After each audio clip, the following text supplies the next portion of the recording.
Vin Diesel, the man who's made billions talking about family, standing completely frozen outside a supply closet in his own restaurant. His hand is inches from the door handle, but he can't move. Why? Because from inside, he can hear the heartbreaking sound of someone sobbing. Not just crying, sobbing like their world is falling apart. What he discovered next would change everything he thought he knew about his own business. But here's what makes this story so shocking. This isn't just any restaurant. This is Familia, Vin's pride and joy, his multi-million-dollar upscale Italian-American restaurant chain in the heart of Los Angeles. The same place he poured his heart and values into. The same place that was supposed to represent everything he believed about treating people like family. But who was crying, and why would it make a multi-millionaire action star question everything he thought he stood for? Let me take you back to understand how we got to this moment. Because Vin Diesel's story isn't just about fast cars and blockbuster movies. Growing up in New York, Dominic Mark Sinclair, his real name, knew what it meant to struggle. Before he was revving engines on movie sets, he was a bouncer, a telemarketer, anything to pay the bills. He slept in his car, lived paycheck to paycheck, and watched his single mother work multiple jobs just to keep their family afloat. When Fast and Furious exploded and turned him into one of Hollywood's highest-paid actors, earning over $40 million per film, Vin never forgot those hungry nights. He made a promise to himself that success would never make him forget where he came from. And that's exactly why, 3 years ago, he invested $12 million of his own money into Familia. This wasn't just another celebrity restaurant venture. Vin spent months designing every detail. He wanted warm lighting that made people feel at home, authentic Italian recipes passed down through generations, and most importantly, he wanted to create jobs that actually supported families. He told every reporter the same thing. This isn't about profit. This is about building something that honors the people who make it possible. So what was a man worth $200 million doing walking into his own restaurant on a random Tuesday night, dressed like any regular customer? Simple. Vin had always believed that you can't know what's really happening in your business if people know you're watching. So there he was, wearing a simple black hoodie, dark jeans, and a Lakers baseball cap pulled low over his famous face. The moment he stepped through those glass doors, everything looked absolutely perfect. Families laughed over plates of handmade pasta, couples shared bottles of wine worth more than most people's rent. The soft jazz music created exactly the atmosphere he'd dreamed of. Servers moved smoothly between tables, and the kitchen hummed with efficient energy. From the outside looking in, Familia was everything he'd hoped it would be. But Vin had learned something from years of reading people on movie sets. Sometimes the most important stories happen in the spaces between the obvious ones. And as he settled into a corner table, partially hidden behind a decorative plant, he started noticing things that didn't quite add up. There was Maya Rodriguez, 22 years old, moving between her assigned tables like she was running a marathon. She had this incredible efficiency, balancing 4 plates on one arm while taking an order with the other.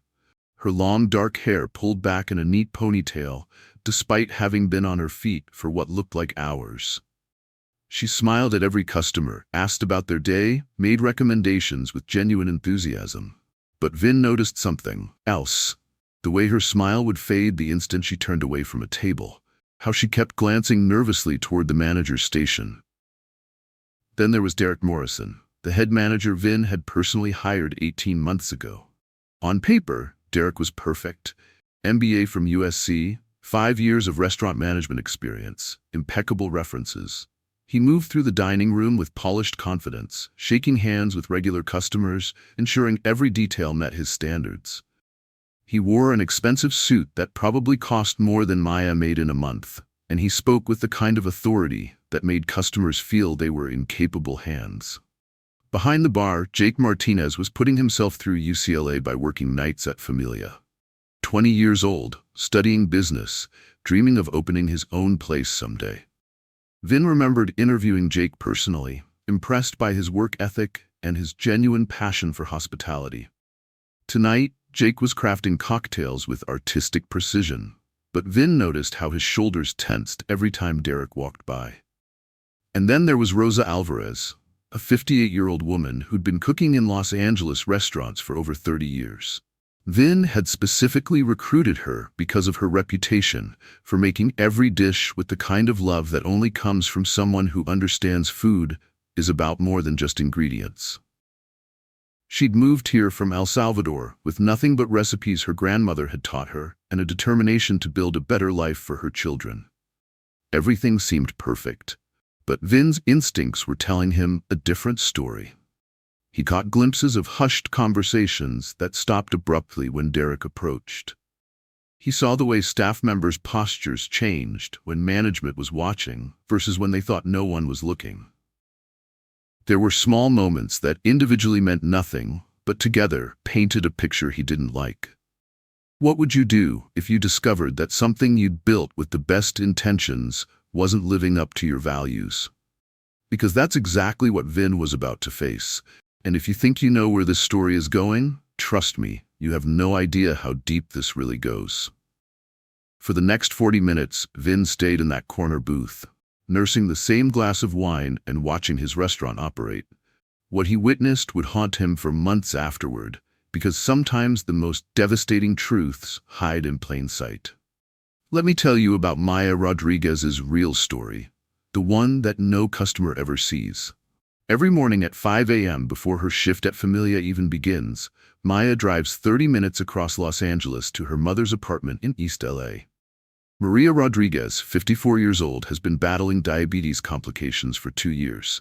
Without insurance, every doctor's visit, every prescription, every emergency room trip comes directly out of Maya's paycheck. Maya works 67 hours a week across 2 jobs, 3 days at Familia, 4 days at a diner in Koreatown. No days off. She's been doing this for 8 months straight, ever since her mother's condition worsened. Some nights, she gets 3 hours of sleep. Some nights, she doesn't get any. But every single shift, she shows up with that same bright smile, because 22 families depend on the jobs at Familia, and she won't be the reason any of them lose their income. What Vin didn't know was that Maya was supposed to be getting 45 hours a week at Familia alone. That's what Derek had promised when he hired her. That's what would have paid for her mother's medication and still left enough for rent. But 3 months ago, Derek started what he called efficiency adjustments. Here's how Derek's system worked, and this is going to make your blood boil. Every week, Derek would cut staff hours by 10 to 15%, but he'd tell each employee it was temporary. Just this week, he'd say, business is slow. But business wasn't slow. Those tables still needed serving. Those dishes still needed cleaning. The work didn't disappear. It just got distributed among fewer people working longer shifts for the same pay. But where did those saved labor costs go? Straight into Derek's pocket. See, Derek had negotiated a bonus structure tied to keeping labor costs below 18% of revenue. Every dollar he didn't pay in wages became 30 cents in his quarterly bonus. In 8 months, Derek had skimmed over $80,000 by systematically stealing hours from people who desperately needed them. And he was smart about it. He never cut everyone's hours at once. This week it would be Maya and Rosa. Next week, Jake and 2 other servers. He rotated the cuts so no one could organize or compare schedules. He kept people isolated, desperate, and grateful just to keep their jobs. But the hour cutting was just the beginning of Derek's system of control. Rosa Alvarez learned this the hard way. Remember Rosa, the 58-year-old cook with 30 years of experience? Derek had been methodically pushing her toward the exit for months. It started small, scheduling her for the worst shifts during the lunch rush when kitchens become war zones. Then came the impossible standards. Meals that took 12 minutes were suddenly expected in 8. Portion sizes that had been standard for 2 years were suddenly too generous. Every mistake, no matter how minor, got documented. Bread served 2 minutes late, a sauce that was too thick, a plate that wasn't properly wiped. Derek was building a paper trail, creating justification to fire someone whose only real crime was earning $3 more per hour than someone half her age would accept. Rosa knew exactly what was happening. She'd seen it at her last job and the one before that. But here's what made it especially cruel. Rosa had been telling everyone that Familia was different. She'd brought her daughter to the employee Christmas party. She talked about finally finding a place that valued experience over youth. Derek was systematically destroying not just her job, but her faith in the possibility that any workplace could treat her with dignity. Jake Martinez was watching all of this unfold, and it was tearing him apart inside.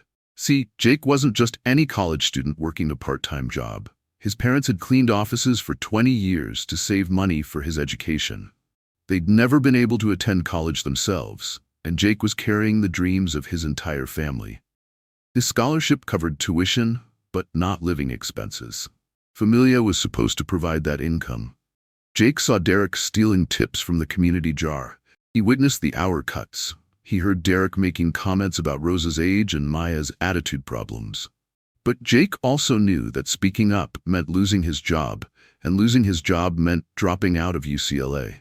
So every night, Jake went home carrying the weight of injustices he witnessed, but felt powerless to stop. This is the insidious thing about workplace abuse. It doesn't just harm the direct victims. It forces good people to become complicit through their silence, and that complicity eats away at their souls one compromise at a time. It was 8:47 p.m. on a Tuesday when everything came crashing down, and Maya was running on exactly 2 hours of sleep from the night before. She'd been at the hospital with her mother until 4 a.m., came home to shower and change, then went straight to her morning shift at the diner. By the time she got to Familia, she'd already worked 11 hours. She had 6 more to go. Maya was handling Table 12, a group of 4 wealthy customers celebrating a business deal. They'd ordered a bottle of wine that cost more than Maya's rent, a 2018 Barolo worth $450. As Maya approached their table with the wine and fresh glasses, exhaustion hit her like a physical force. Her hands trembled for just a moment. Just one moment. But it was enough. The bottle slipped. $450 worth of wine cascaded across the white tablecloth, splashed onto a customer's designer suit, and shattered into pieces on the marble floor. The sound seemed to echo through the entire restaurant. Conversation stopped. All eyes turned to Maya, standing frozen in a puddle of red wine and broken glass, her face flushed with humiliation. Derek appeared within seconds, moving through the dining room like a predator who'd smelled blood. But instead of handling the situation with discretion, he chose to make an example. In front of the entire restaurant, in front of customers and staff alike, Derek began what can only be described as a public execution. "This is exactly what I've been talking about," Derek announced, his voice carrying across the dining room. "Carelessness, lack of attention to detail. This is what happens when people don't take their jobs seriously." Maya tried to apologize, tried to explain, but Derek cut her off. "No excuses. This wine costs more than you make in 2 weeks. The customer's suit is ruined, the tablecloth is destroyed, and now we have to comp their entire meal because of your carelessness." Here's where it gets truly despicable. Derek didn't just humiliate Maya publicly. He told her that the cost of the wine, the customer's dry cleaning, and the comped meal, over $800 total, would be deducted from her tips over the next 6 weeks. 6 weeks of working for essentially nothing, because one moment of human exhaustion led to an accident. But Maya didn't know that this violated every labor law in California. She didn't know that employers can't make workers pay for mistakes or accidents. Derek was counting on her desperation and her lack of knowledge about her rights. He was counting on her fear of losing a job she couldn't afford to lose. As Maya knelt to clean up the broken glass, her hands shaking with exhaustion and humiliation, something inside her finally broke. Not the way glass breaks, suddenly and completely. The way a heart breaks, slowly, and then all at once. What would you do if you saw someone being treated like this at your workplace? Would you speak up, or would you stay silent to protect yourself? Because that's exactly the choice every person in that restaurant was facing, and their decisions would determine whether Maya's breaking point became her rock bottom or her turning point. After the wine incident, Maya finished her shift like a ghost walking through her own life. She served tables with that same professional smile, but if you looked closely, you could see her hands still trembling.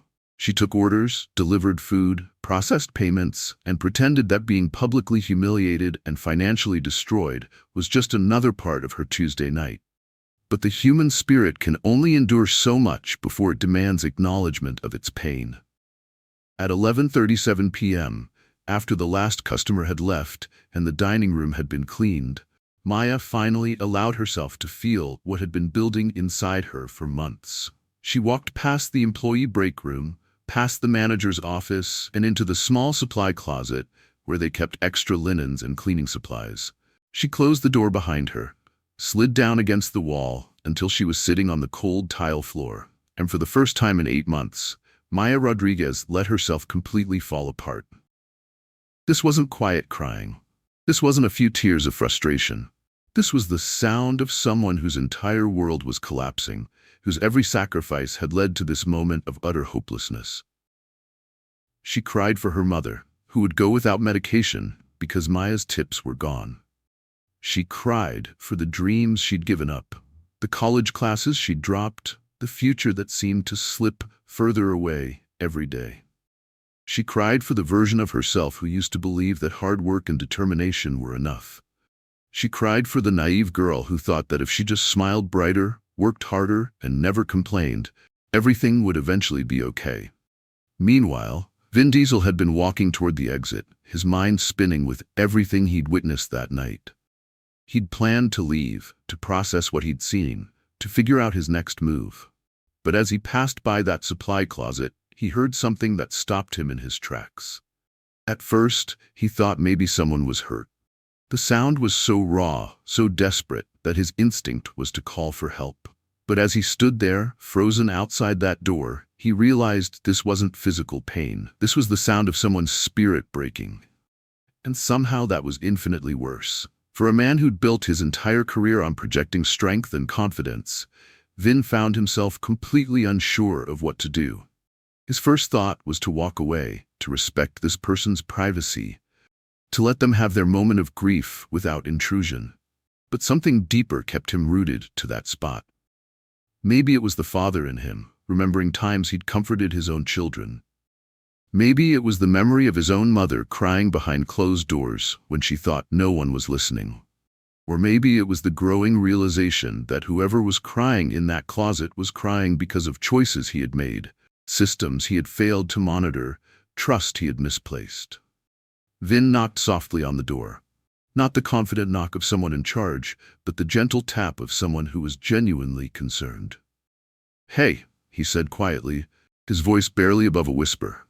"Are you okay in there?" The crying stopped immediately, replaced by the sound of someone desperately trying to compose themselves. Maya's voice came through the door, shaky, but attempting normalcy. "I'm fine. Just give me a minute." But Vin had heard that particular lie too many times in his own life to believe it now. "Listen, I don't know who you are or what's going on, but nobody cries like that because they're fine. You want to talk about it?" There was a long pause. Then the door opened slowly, revealing Maya's tear-stained face. She looked at this stranger in the baseball cap and hoodie, trying to figure out why someone would care about her problems. "You're not supposed to be back here," she said, but there was no hostility in it, just exhaustion. "I know," Vin replied. "But you're not supposed to be crying alone in a supply closet either. Sometimes the rules don't matter as much as people do." Something about his tone, about the genuine concern in his eyes, broke down Maya's last wall of resistance. Maybe it was because she'd been holding everything inside for so long. Maybe it was because he was a stranger who had no reason to care. Or maybe it was because she had reached the point where keeping secrets hurt more than telling the truth. "You want to know what's wrong?" Maya said, her voice getting stronger with each word. "I'll tell you what's wrong. I work 67 hours a week between 2 jobs to pay for my mother's medical bills. I haven't had a day off in 8 months. I haven't seen my friends, haven't gone on a date, haven't done anything except work and worry and try to keep my head above water." The words came pouring out like water through a broken dam. "And tonight, after working 11 hours already, I made one mistake. One, I spilled a bottle of wine because I was so exhausted I could barely see straight. And you know what my manager did? He humiliated me in front of the entire restaurant, told me I was careless and unprofessional, and then he told me I have to pay for it. $800 for my tips. $800 I don't have, for medication my mother needs to stay alive. Vin felt something cold settle in his stomach. This wasn't just about bad management. This was about cruelty disguised as business practice. But here's the worst part, Maya continued, her voice breaking again. I can't even quit, because 22 families depend on jobs at this restaurant, and if I make trouble, if I complain, Derek will find reasons to fire other people too. So I have to smile and take it and pretend that being treated like garbage is just part of having a job. As Maya spoke, Vin noticed Rosa approaching hesitantly from the kitchen area.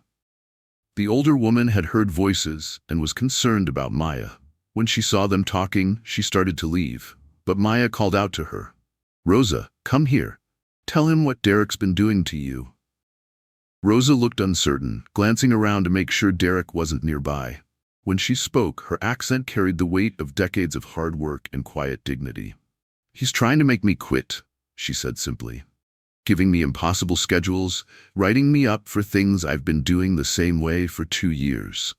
Yesterday, he told me maybe I should consider if I'm still fast enough for this job.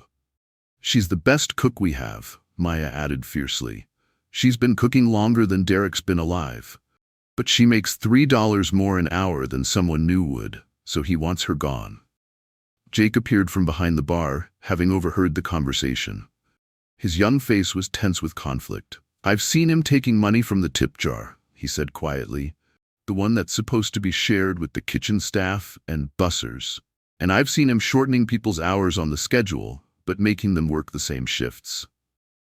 Why doesn't anyone report this? Vin asked, though he was beginning to understand the answer.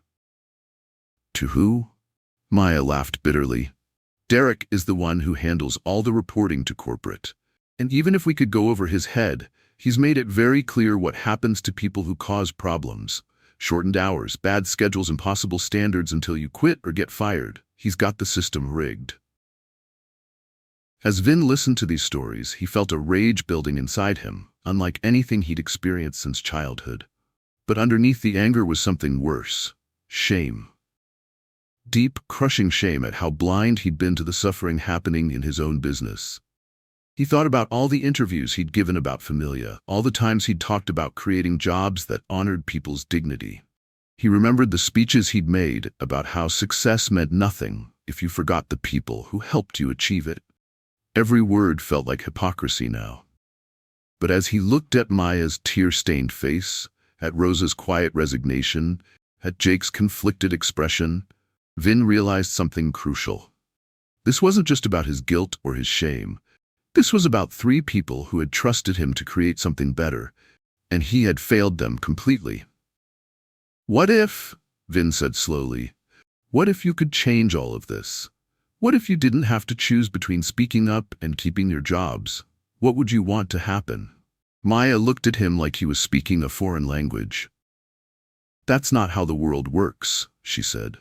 People like us don't get to change anything. We just survive it. But Vin was already making calculations in his head, already forming a plan that would require him to confront not just Derek, but his own failures as a leader and a human being. The question wasn't whether he would act. The question was whether he could find a way to fix a system that was rotten at its core without destroying the livelihoods of the people he was trying to protect. After hearing those devastating stories, Vin walked away from that supply closet, a changed man. But he didn't storm into Derek's office with accusations. He didn't immediately reveal his identity and start firing people, because Vin had learned something crucial from years of making movies. Sometimes the most powerful moments come not from explosive action, but from careful, strategic truth-telling. He needed to see Derek's true character with his own eyes. He needed evidence that couldn't be dismissed or explained away. Most importantly, he needed Derek to reveal himself completely, so that when the reckoning came, there would be no room for excuses or manipulation. So Vin came up with a plan that was as brilliant as it was simple. The next morning, he called Derek's office from an untraceable number, using a voice slightly different from his natural tone. He introduced himself as Vincent Marcus, a potential investor interested in expanding the Familia concept to other cities. He'd heard impressive things about Derek's management style and wanted to discuss a possible partnership. Derek, smelling opportunity and dollar signs, agreed to meet that evening after closing. He had no idea he was about to walk into the most important conversation of his professional life. When Derek arrived at the restaurant that night, he found Vincent Marcus waiting in a booth, the same man who'd been sitting in the corner the night before, still wearing dark clothes and a baseball cap. To Derek, he was just another wealthy investor looking to get into the restaurant business. The kind of person Derek had been networking with for months, hoping to eventually leave Familia and start his own venture. "Mr. Marcus," Derek said, extending his hand with practiced charm. "Thank you for taking the time to meet with me. I have to say, your timing is perfect. I've been implementing some revolutionary efficiency strategies that have dramatically improved our profit margins." Vin shook Derek's hand and gestured for him to sit down. "I'd love to hear about these strategies. What exactly have you been doing to improve efficiency?" Derek's eyes lit up. This was his favorite subject, how clever he'd been at maximizing profits. "Well, the key is understanding that most restaurants waste money on excessive labor costs. The industry standard is around 22% of revenue going to wages, but I've managed to keep us consistently below 18%. "Impressive," Vin said carefully. "How do you achieve numbers like that?" "Smart scheduling," Derek replied with obvious pride. "Most managers just give employees whatever hours they ask for, but I've developed a system where I can reduce hours by 10 to 15% each week while maintaining the same service levels. The key is distributing the workload more efficiently among fewer staff members." What Derek was describing, of course, was exactly what Maya had told Vin, the systematic theft of hours that forced employees to work harder for less money. But Derek presented it like he'd invented some brilliant business innovation. "And the staff doesn't complain about the reduced hours?" Vin asked. Derek waved his hand dismissively. "You have to understand the demographic we're dealing with here. Most of these people are just grateful to have jobs. They're not exactly in positions to make demands. The young ones are students who can't afford to quit, and the older ones don't have many other options." Vin felt his jaw clench, but he kept his voice neutral. "Tell me about your hiring practices. How do you select the right people for these positions?"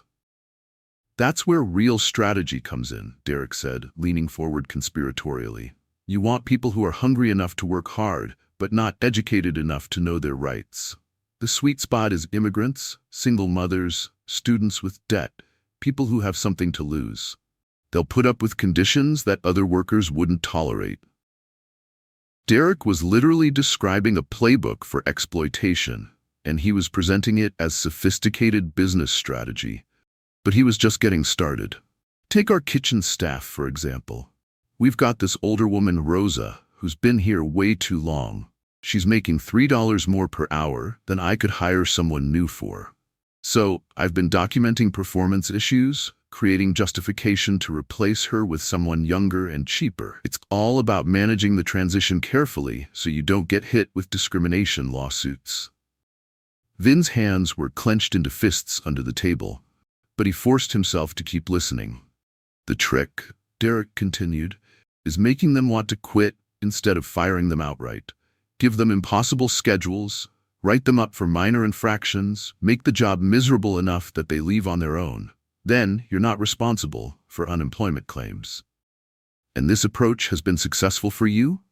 Vin asked, his voice dangerously quiet. "Absolutely. In 18 months, I've reduced our labor costs by 37% while actually increasing productivity. The staff that remains is more motivated because they know their jobs depend on performance. Fear is an incredible motivator, Mr. Marcus."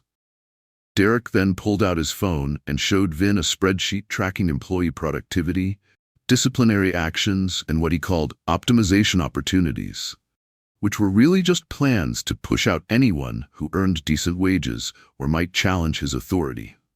"Now, if we were to expand this model to other locations," Derek said, "I could train managers in these techniques. We could revolutionize how casual dining restaurants approach labor management." That's when Vin slowly reached up and removed his baseball cap. Then he took off his sunglasses. Derek's smile faltered as the face of Vin Diesel emerged from behind the disguise. For a moment, Derek's brain couldn't process what he was seeing. Then recognition hit him like a physical blow. Mr.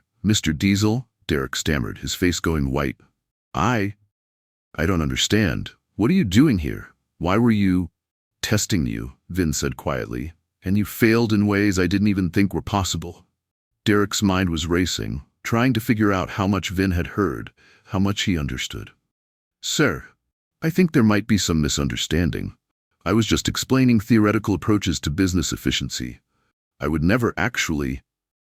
Stop, Vin said, his voice carrying the kind of authority that had commanded movie sets for decades. I heard every word. You described stealing hours from my employees as smart scheduling. You called targeting vulnerable people for exploitation a hiring strategy. You laid out plans to push out a woman who's been cooking longer than you've been alive because she earns $3 more per hour. Derek's panic was visible now, sweat beading on his forehead. Mr. Diesel, you have to understand, these are just industry standard practices. Every restaurant does these things. I was hired to maximize profits, and that's exactly what I've done. By destroying people's lives? By running an efficient business? Derek shot back, his desperation making him aggressive. You hired me to manage this place, and that's what I've been doing. If you don't like my methods, maybe you should have been more specific about your expectations. That's when Derek made his biggest mistake. He decided to throw the staff under the bus to save himself. And frankly, sir, if you'd been paying attention to the quality of people we're dealing with here, you'd understand why firm management is necessary. That girl Maya is constantly making mistakes because she's exhausted from working multiple jobs. Rosa can barely keep up with kitchen demands. Jake spends half his time studying instead of focusing on customers. These aren't exactly premium employees. By now, Maya, Rosa, and Jake had noticed the commotion and had quietly gathered near the kitchen entrance, watching the conversation unfold. They heard Derek dismissing their struggles, reducing their humanity to line items on a profit and loss statement. Vin stood up slowly, his 6-foot frame towering over Derek, who remained seated. But this wasn't intimidation through physical presence. This was the quiet authority of someone who had finally seen enough. Derek, in 30 seconds, I want you to gather your personal belongings and leave this building. You're terminated, effective immediately. You can't just fire me, Derek protested, finding his voice. I have a contract. I have rights. I'll sue you for wrongful termination. You've been stealing from my employees, Vin replied calmly, forcing them to pay for accidents that aren't their responsibility, creating hostile work environments, discriminating based on age and immigration status. I've got witnesses to your confession, and I'm pretty sure my lawyers are better than yours. Derek looked around the restaurant desperately, as if searching for allies or escape routes.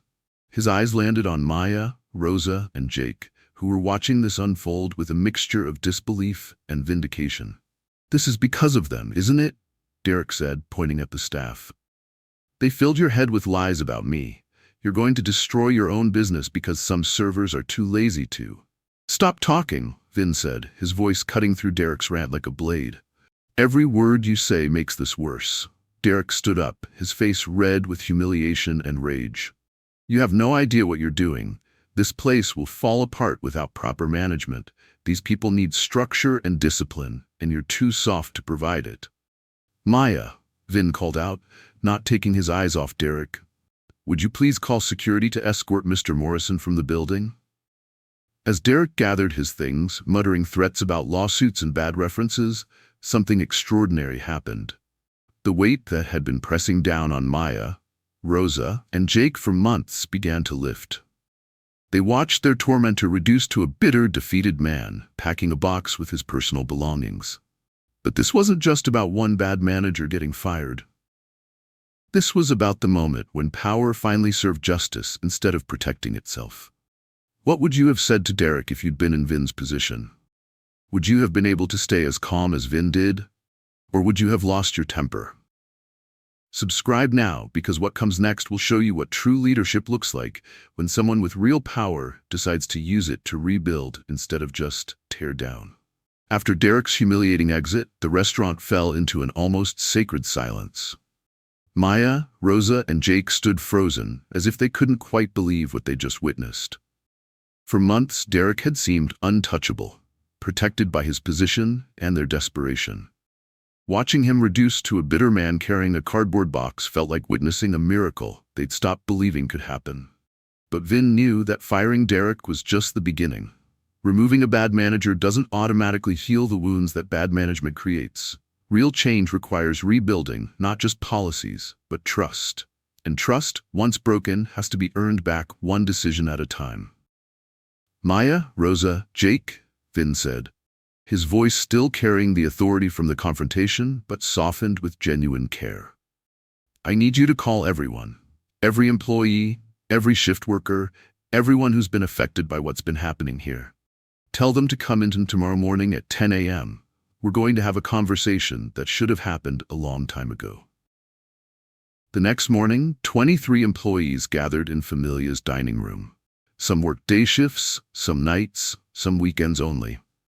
But every single person who had suffered under Derek's regime was there, along with kitchen staff, bussers, and part-time workers who'd been too afraid to speak up before. Vin stood before them without pretense, without the polished speech of a celebrity or the corporate doublespeak of a business owner trying to minimize liability. He spoke to them as one human being to another, acknowledging a truth that most people in his position never admit. I failed you, he began simply. I created this restaurant with the intention of building something that honored the people who make it possible. Instead, I got so caught up in my own success, so comfortable with my wealth, that I stopped paying attention to what was actually happening here. That failure is mine, and mine alone. He told them about sitting in that corner booth, watching their struggles while remaining invisible. He talked about hearing Maya crying in the supply closet and realizing that his ignorance had been a luxury purchased with their suffering. Most importantly, he promised that things would change, not just in policy, but in practice. But words, no matter how sincere, mean nothing without action. So Vin announced immediate changes that would transform not just how Familia operated, but how everyone who worked there saw their future. First, every employee would receive back pay for the hours Derek had illegally cut. Every stolen tip would be returned with interest. Maya's $800 penalty for the wine incident would not only be forgiven, but Derek's personal assets would cover the cost. Justice, Vin explained, isn't just about stopping bad behavior, it's about making the victims whole. But the most shocking announcement came next. Maya, Vin said, looking directly at the young woman who'd been working herself to exhaustion. I'm offering you the position of general manager, with a salary that will allow you to quit your second job and actually have a life outside of work. Maya's hands flew to her mouth, tears streaming down her face. But Vin wasn't finished. Your mother's medical bills will be covered by a health assistance fund we're establishing for all employees and their families. And when you're ready, the company will pay for you to complete your college degree. The room erupted in applause, but Vin raised his hand for quiet. Rosa was next. Rosa, you're being promoted to head chef with full supervisory authority over kitchen operations. Your years of experience and your commitment to excellence will now be officially recognized and compensated. More importantly, you'll be in charge of training new kitchen staff, passing on the knowledge and wisdom that makes this place special. Rosa, who hadn't cried in front of anyone for 20 years, broke down completely. At 58, after decades of being treated as disposable, someone finally valued not just her work, but her wisdom. Jake received a full scholarship fund for his remaining college years, along with a promise that his work schedule would accommodate his class schedule, not the other way around. Education, Vin told him, should never have to compete with survival. But individual promotions and financial relief, while important, wouldn't prevent another Derek from causing the same damage. So Vin announced systemic changes that would fundamentally alter how Familia operated. A new reporting system would allow employees to communicate directly with ownership, bypassing management entirely when necessary. Regular anonymous surveys would monitor workplace conditions. A worker representative would be included in all major decision-making processes. Most importantly, a portion of the restaurant's profits would be shared directly with the staff who generated them. Success, Vin told them, means nothing if it's built on the suffering of the people who make it possible. From now on, this restaurant's profitability will be measured not just in dollars, but in the dignity and well-being of everyone who works here. But perhaps the most meaningful change was symbolic. 6 months later, after the new systems had been implemented and the culture had been transformed, Vin made an announcement that brought everything full circle. The restaurant would be renamed. No longer would it be called simply Familia. The new name, etched in elegant script above the entrance, read Familia, built by Maya, Rosa, Jake, and all who serve. Because Vin had learned something that most successful people never understand. True family isn't about who's in charge. It's about who's willing to fight for each other when it matters most. Today, if you walk into that restaurant, you'll see Maya training new servers with the same patience and dignity that Vin always intended but had failed to ensure. You'll see Rosa teaching young cooks not just techniques, but the pride that comes from work that honors both the craft and the person performing it. You'll see Jake, now graduated and working part-time while building his own business, mentoring other students who are trying to balance dreams with necessity. But most importantly, you'll see something that can't be measured in profit margins or Yelp reviews. You'll see people who go to work each day, knowing that their labor has value, their struggles have been acknowledged, and their voices will be heard. The night this all began, Vin thought he was just checking on his investment. Instead, he discovered that the most important things in life aren't the ones you own. They're the ones you're responsible for protecting.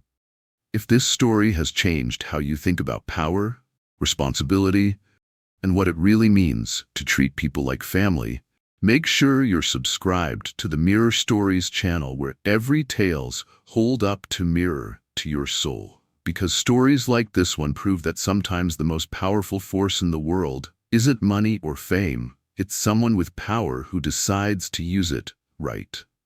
What would you have done if you were in Maya's position? Would you have been able to trust that things could really change? Or would years of mistreatment have made you too skeptical to believe in second chances? Let me know in the comments below, because your perspective matters just as much as this story does.